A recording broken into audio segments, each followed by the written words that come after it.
We have the new Kroger that was a long time coming. And I'm so pleased that that was opened and is now we can actually shop there. We have several restaurants and breweries that were obviously slowed down because of COVID, but are still in the process, are still happening. And I'm very proud of that and excited to be able to partake in those once they are open and it's safe to do so again.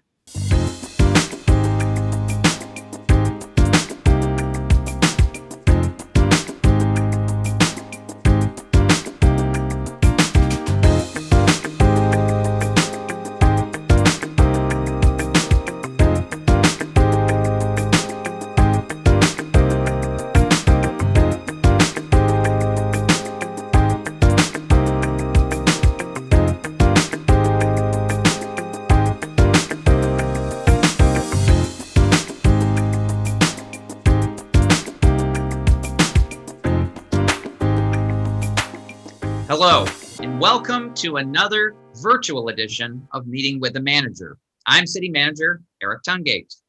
On this month's show, I'll be welcoming our newest State House representative, Regina Weiss, former member of City Council. I'll also have the honor and duty of introducing our Director of Communications, Director Jocelyn Davis, and as always, our Director of Public Safety, Steve Cooper. Well, Representative, I am so excited to have you on the show, so welcome. Thank you. I'm so excited to be here. I can't believe I was on City Council for 3 years, and this is the first time I've been on Meeting with the Manager. I feel very honored. Well, it's a pleasure to have you. That being said, let's jump right into it. I know there's a lot going on. You were just sworn in. I do want to talk a little bit about your tenure on City Council. What are some of the things you are most proud of that were completed during your tenure?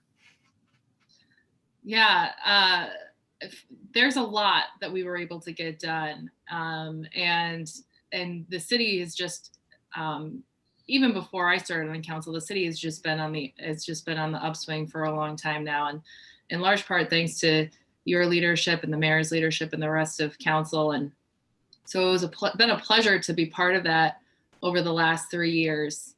One of the points of pride that I have, there was a lot of nitty gritty work, behind the scenes work that we all did that residents may not be as aware of, but some work on different ordinances and some changes of policy that took a lot of effort and time.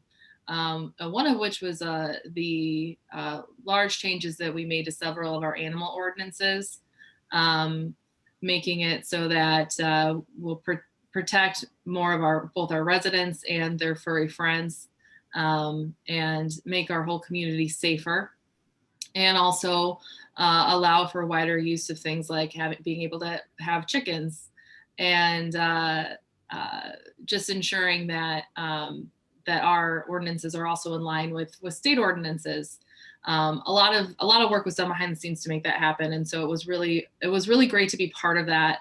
And I think that definitely also was a good primer and prep for me in terms of what I'm going to be doing next. So I'm really happy to have had that experience. And I think, all of the new economic development projects that we've had in the works that were started and ended or are still ongoing since I've been on council are also a huge point of pride. We have the new Kroger that was a long time coming.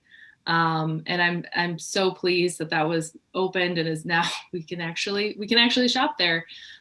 We have several restaurants and breweries that were obviously slowed down because of COVID, but are still in the process, are still happening. And I'm very proud of that and excited to be able to partake in those once they are open and it's safe to do so again. When I was growing up, I wasn't exactly sure what I wanted to be. I was actually very interested in the sciences, which is interesting to me now because I'm terrible at that.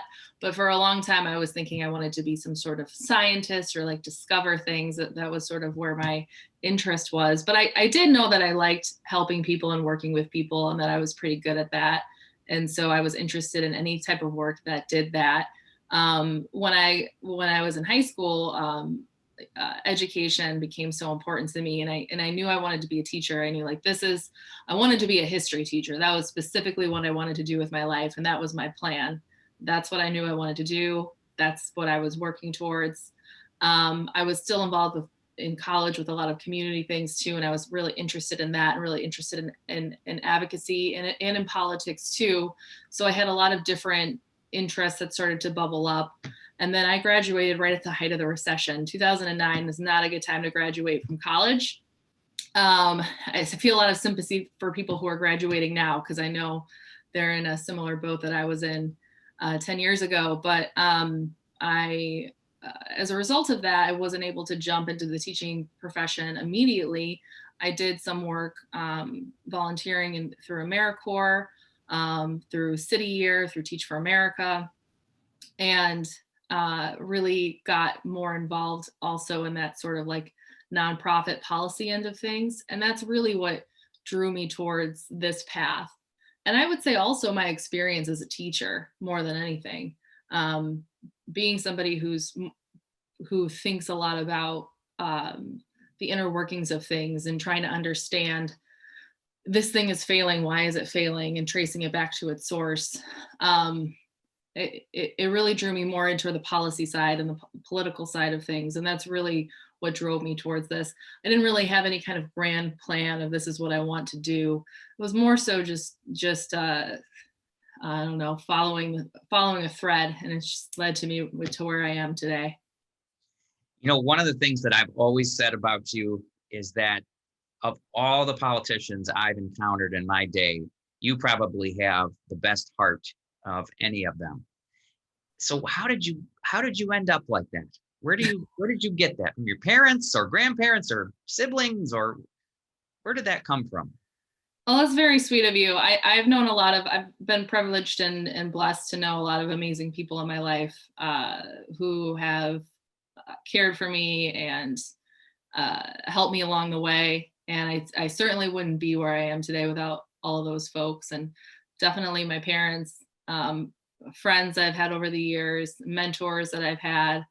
I think one of the most important things, and really this is the reason why I wanted to be a history teacher. I think in learning history and really understanding where we come from and how we got to be where we are today, it's impossible not to develop a lot of emotions around that. But one of which is empathy and understanding, and being passionate for justice and trying to right wrongs of the past and trying not to make the same mistakes that we've made. And I think if more people were very familiar with that history, or deeply familiar with that and understood it, we would have a society that was much more empathetic, that cared a lot more than it currently does about others, and that strived a lot harder to try to make things right. And so I would say my education is one of the most important things that kind of shaped me and my worldview. So this is a good point to segue now into your term that you are now serving. What are some of the things that you plan to focus on as we go forward? Yeah, so obviously my experience on council and my experience as a teacher are going to really drive the policy that I'm going to be focusing on. Education policy is near and dear to me, making sure that we increase funding for K-12 education. I was in the classroom all the way up until last Friday. So I just completed, I just left the classroom a few days ago. And so I'm very familiar with all of the constraints and difficulties in our education system in general, but also with remote learning and dealing with teaching during a pandemic, and understand what teachers are going to be facing, what kids and communities and families are going to be facing once we do get back to the classroom. And so I know that we need more support, not less. Shocking. And in a great deal more. We were already dramatically underfunding our education system before the pandemic hit. And now that crisis is worsened. I know mental health is going to be so important and part of that. I'm a teacher, I'm not a therapist, I'm not a social worker, and trying to help kids work through the problems that they had with the lack of resources and a lack of support, because of the lack of funding, has been such a challenge throughout this pandemic. And teachers shouldn't be asked to do that. And we need to make sure that we're providing the support that we need to make sure that kids are safe and successful. And then also, and there's a lot of other things with education too, but another issue, obviously, that I care a lot about is municipal finance and revenue sharing, which I know you get really excited about, but most people hear that and they're like, what's that? Those are some exciting topics there, by the way. I like to phrase it as investing in our communities. We, just like we've been under investing in education, we've also been under investing in our local communities and municipalities and local governments. And that's a crisis. That's created a huge crisis, and that's created multiple crises across the state. And it's created this ongoing crisis where municipalities are having to balance their budgets on the backs of services and critical needs and infrastructure that we want to be able to provide for our residents, that our residents deserve. And we're not able to always provide the resources that they need because we don't have the funding to do so. And so that is something that I care a lot about. There's a lot that goes into that, as you well know, city manager, but increasing revenue sharing is something that I want to strive for, fight for. And I also think that we need to seriously start to rework and rethink Prop A and the Headley Amendment. That's a huge issue, and it's going to be quite a task. We thought the animal ordinances were hard. Woof. That's that's going to be a lot. But there is a lot of folks who are interested in doing that and putting effort towards it. So I think we'll be able to start the work, put the work in towards that. But I think that's going to be a long process, trying to reform Prop A. Let me ask you this, kind of piggybacking on the question I just asked you. One of the things that I've said, just locally here, is that I do think in the post-pandemic world, if you will, there is a better sense of togetherness. Do you think, if that's true, do you think that, the sense that we're all in this together will help you in the legislature in terms of gaining momentum behind some of these things you're talking about? I hope so. I feel that somewhat too, but I also feel more divisiveness at the same time. I think a lot of folks have that mentality, we're all in this together, and then a lot of folks have the mentality that we're not all in this together, and I just want to do my own thing, and I don't want to have to do something where I have to modify my behavior in order to benefit somebody else. And I think that has been caused by decades of divisiveness, and more recently, many years of crazy politics, and just a failure in multiple levels of folks kind of stepping up and just being civil to each other, and not only just individuals, but just our leaders, our political leaders, in the media. There just hasn't been that cohesive call for civility, for respecting everyone's basic human dignity. And I think I'm hopeful that people are so tired of that we're starting to see a shift away from it, and that will increase over time. But I am worried about polarization, and I'm hoping that we're able to kind of, through mutual respect, through civility, through modeling that, we're able to start to shift that tide. And then it will make it easier to be able to do some of the things that we're talking about. One thing that I am hopeful for is that I think once you give people rights, it's a lot harder to take them away. And so because of the pandemic, because we are offering services that people have been begging for, pleading for years and years and years, and we've said over and over again, no, it's not happening. Now there's a pandemic, and suddenly we have a moratorium on water shutoffs. And we're saying that people need access to water. It's a basic right. So once the pandemic's over, I think I'm hopeful that it's gonna be a lot harder to take rights and privileges like that away from people once they are in place, and that we might be able to continue that forward to make sure that people's basic rights and basic needs are met. So where does that leave partisan politics going forward? I think it's gonna be a lot of work, and so much of politics and anything is just relationship building. And I think a lot of the rhetoric that I hear coming out of Lansing is a lot of show. It's a lot of putting on for your constituency to show that you're talking the big talk, and a lot of huff and puff, but behind the scenes, not so much. And my hope is that we're able to build some strong relationships across the aisle, able to work through some of that noise, and hopefully able to tone it down. One of the things that I think is going to help tremendously with this is 2022, we are going to have all new districts that are not going to be gerrymandered for the first time in a very long time. Um, the political parties are not going to be drawing the lines. A nonpartisan redistricting commission is going to draw those lines. And so we're going to have districts that were once very blue or once very red that are going to be purple. And so, leaders who maybe, put a lot of their language to appeal to their base on one side of the spectrum will now have to be a little bit more thoughtful in what they say, because they don't want to offend another part of their constituency, which that part that they may have been able to ignore before. So I do think that will help.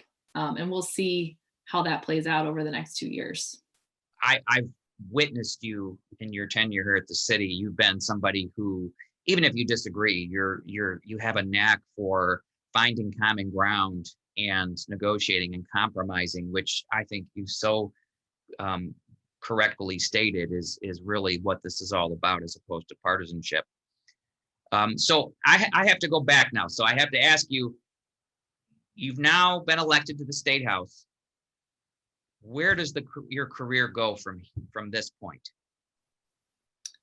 Well, I hope to be reelected for the remainder of my term limits.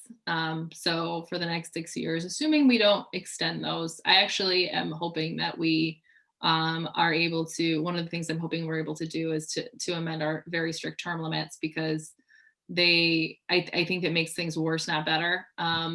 I understand the reasoning behind having term limits, but ours are so short that it's a constant revolving door, and it ends up giving a lot more power to lobbyists and special interests and less power to the elected officials that we are democratically electing to represent us. And it also makes it harder to build relationships across the aisle, which increases this polarization in Lansing and makes it harder to get things done. So I'm hopeful we're able to do something with that, but I want to continue running at least for the remainder of my 3 terms that I have the option of running for currently. And then beyond that, I honestly don't know. I would consider possibly running for Senate. I'd also consider just going back to the classroom and teaching for the rest of my life. I mean, I think it really just depends on where I feel like I'm at personally and where we're at politically when it's time for me to make that decision and transition on to the next thing. How is your family handling all of this? They're doing all right. My husband is quite a trooper.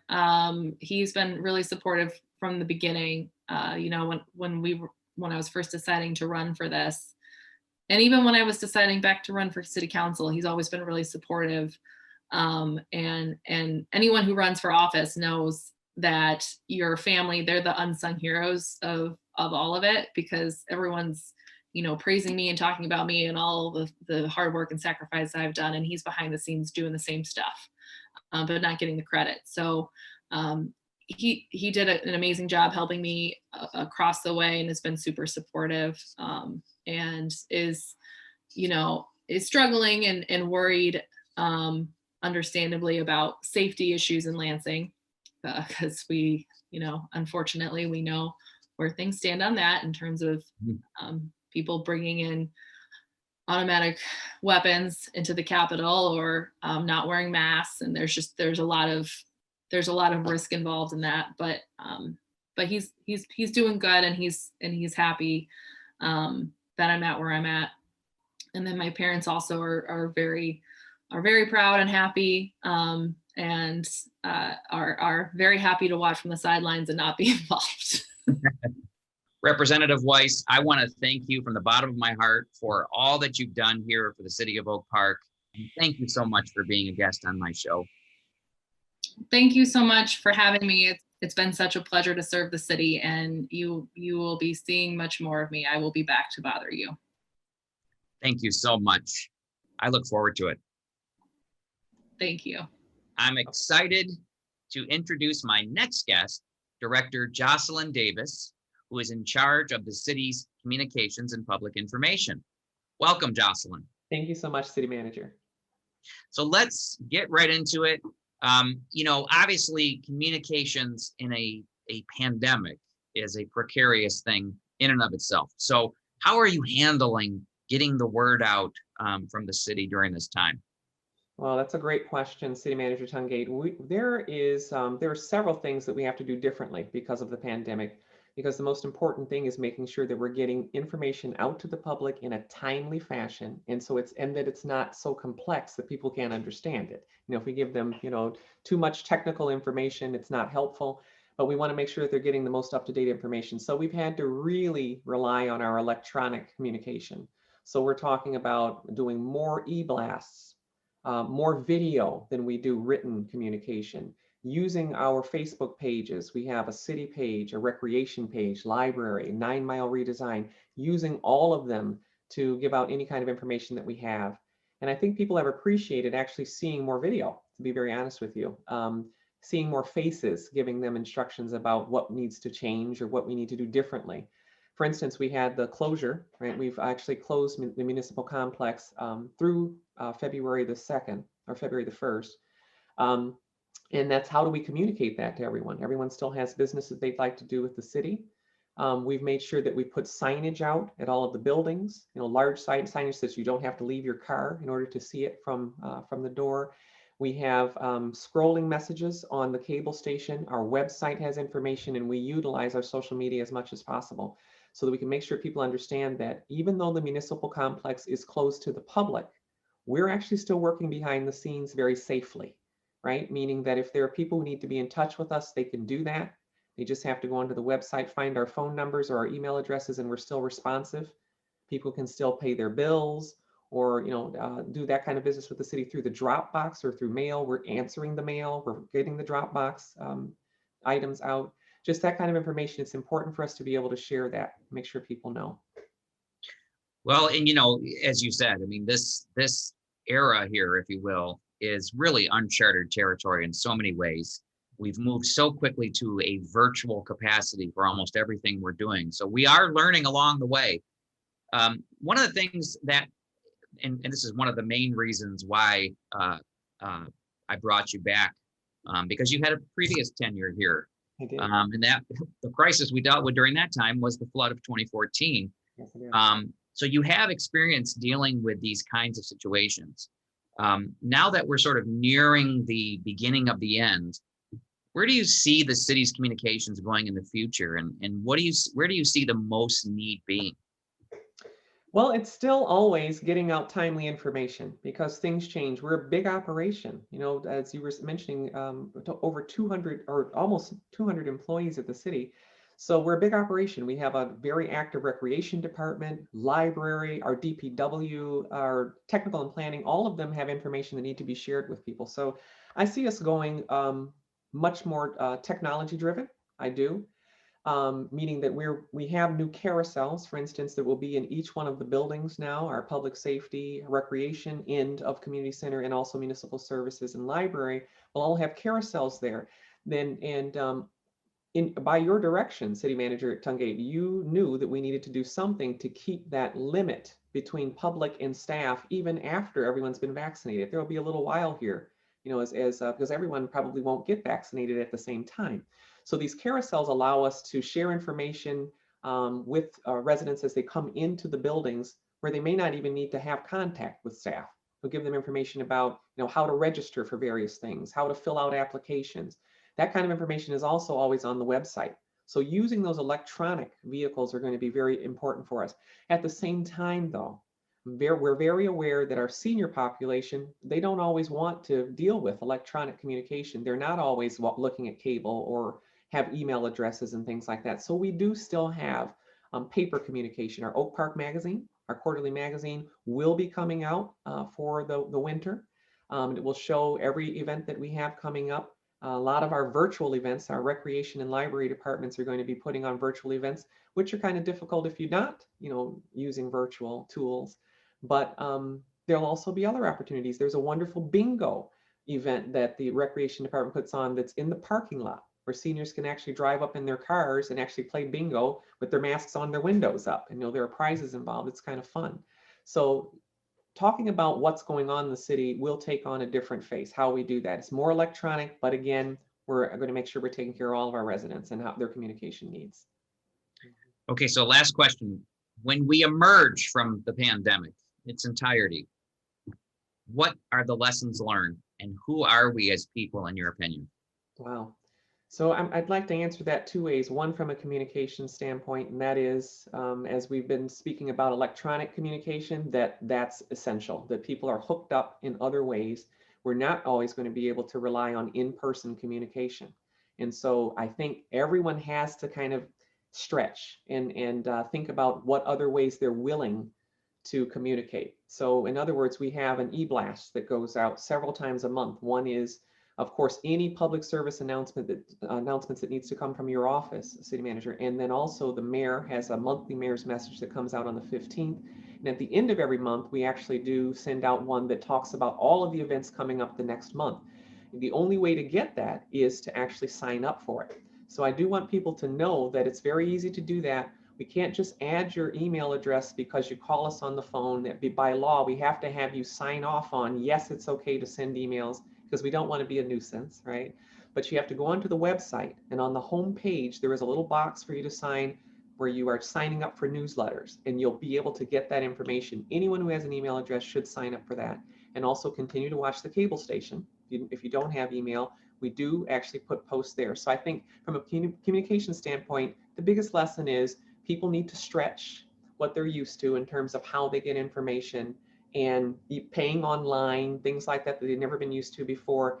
Maybe start looking into that, and so that they can keep connected. From a personal standpoint, if you don't mind, City Manager Tungate, I'll tell you, we have really changed as a society. I really do think we have. We've all had a time to be in our own personal spaces, our homes, because we've been closed in, right, to keep ourselves safe from the pandemic. We've spent time with our families. We've gotten to know ourselves as not just a worker during the day and family in the evening, but maybe family all day long. And I think that it's been a time for us to count our blessings, and just to look at, I feel very blessed personally. I really do. I've got a great family, and I had no idea my husband and I could spend so much time together and still adore each other. And I just love that. So that's a good thing. I just think that now is the time for us to realize what we're really thankful for. And I'm glad we've been given that chance, even though it was at great stake, because a lot of us have lost people and been ill ourselves or had ill family members. If we take anything away from this that's positive, is it gave us a chance to reflect. Absolutely. Well stated. And I want to thank you so much for being a guest on my show. Thank you, City Manager Tungate. I appreciate you. Thank you. As always, I now have the honor and privilege to be able to introduce our Director of Public Safety, Director Steve Cooper. Good morning, sir. How are you? Welcome to the show, sir. Thank you for having me. Director, boy, this has been, for so many reasons, for you and your staff especially, right on the front lines of all of this. How are you guys holding up? We are holding up fairly well under the circumstances. Obviously, like you said, it's been a very challenging time. We have had some officers fall ill to the COVID pandemic, but we have battled back and we're doing really well. We're now in the middle of the vaccination process in all of this. And of course, we're starting to see some of our first responders being part of that. lot of people don't realize that our staff in our public safety department are also healthcare professionals. Can you explain that for the everyday person who may not understand all of the complexities? Absolutely. Most of the time when you see our officers, they look just like myself. We're in a traditional uniform, which people tend to identify as, being a police officer. But being a public safety department, you have, threefold. Your responsibility is threefold. We provide police, fire, and we provide EMS service. Part of that EMS service is being a licensed medical first responder. So anytime that there's actually a medical emergency, the first person that's going to arrive on the scene is going to be a public safety officer. And we are trained in various facets of, first aid, CPR. There's just a litany of medical responsibilities that we have as public safety and first responders. So that elevated the public safety officers into that first tier of the vaccination process. So we were in the 1A category. So I've asked my other guests on today's show the same question I want to ask you, but especially for you, this is a very poignant question because where do you see us going after the pandemic and the protests and all of the various things that have happened over the course of the last 8 to 12 months? Where do you see us emerging into? What are we going to become after this is all said and done? That's a very, very good question. Like I said, 2020 has been a very challenging year, but I think we will come out of 2020 a lot stronger, obviously, than we entered. Just starting back with some of the civil protests that has occurred throughout the summer, late spring, early summer months. We had at least 2 protests here in the city of Oak Park that were fairly large. One garnered probably, I'd say 800-900 people. The other one's probably about 300-400, and they came off without a flaw. The Oak Park Public Safety Department has always had a history of embracing the community and our residents. We did that. We stood with our residents as it related to police brutality. We were not anti-police. We were not defund the police, but we were obviously anti-police brutality, and we stand on that. And I stand firm on that today as well. With the COVID, as soon as we kind of transitioned from somewhat of the protests and some of the civil protests that we had going on in the community, we were flat square dab in the middle of a pandemic. And it forced the public safety department to, kind of take a retrospect and look at how we delivered our services. Were we going to be able to deliver them to the same level and to the same abilities, which we have. One of the things that we did was obviously to make sure that we were using the proper PPE, the personal protection equipment. And all of our staff, anytime that we were responding to medical runs, we were to make sure that the community was safe and to make sure that our officers were safe as well. We donned all of our personal protection equipment, and we were doing that. We were practicing our social distance. We were following all the rules that the governor had set out, and we were waiting for the vaccine to come out. So hopefully that we could get on the other side of the pandemic. Seems like a long time has passed between when the pandemic first started and now, which it has.